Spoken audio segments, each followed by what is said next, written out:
এ দৃশ্যের বর্ণনা দেওয়ার সাধ্য কার? নৃশংসতা, নির্মমতা, বর্বরতা, কোনো শব্দই কি জুৎসই? সিনেমার দৃশ্য নয়, আর্টিফিশিয়াল ইন্টেলিজেন্সের ব্যবহারও নয়, বিস্ফোরণে বিধ্বস্ত ভবনের ওপর কালো ধোঁয়া, তারই মাঝে খেয়াল করলে চোখে পড়বে উড়ন্ত মানবদেহ, বোমার আঘাতে ক্ষতবিক্ষত ছিন্ন ভিন্ন মানবদেহ। যুক্তরাষ্ট্রের দেয়া মিসাইল ব্যবহার করেছিল ইসরায়েল। বাস্তুচ্যুতদের আশ্রয়স্থলে ছোড়া হয়েছিল সেই বিধ্বংসী ক্ষেপণাস্ত্র।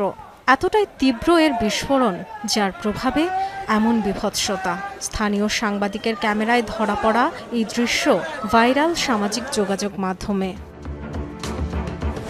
এক্স হ্যান্ডেলের রোমহর্ষক এই ভিডিওর সাথে গাজার সাংবাদিক মোতাসিম দালাউলের ক্যাপশন, ইসরায়েলি দখলদারদের ব্যবহৃত মার্কিন রকেটে বেহেশতের পথে শিশুদের আত্মা আর দেহ।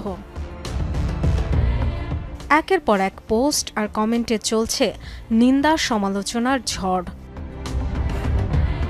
১.৫ বছরের ইসরায়েলি আগ্রাসনে ৫০,০০০-এর বেশি ফিলিস্তিনির মৃত্যু। কেবল সংখ্যা দিয়ে তো এই নিষ্ঠুরতার গভীরতা বোঝানো সম্ভব নয়। নির্মমতার কোনো নজির যেখানে বাদ পড়েনি, গণহত্যা শব্দটিও সেখানে যেন খুব হালকা বলে মনে হয়। Dorothy Tasrin, Jamuna news.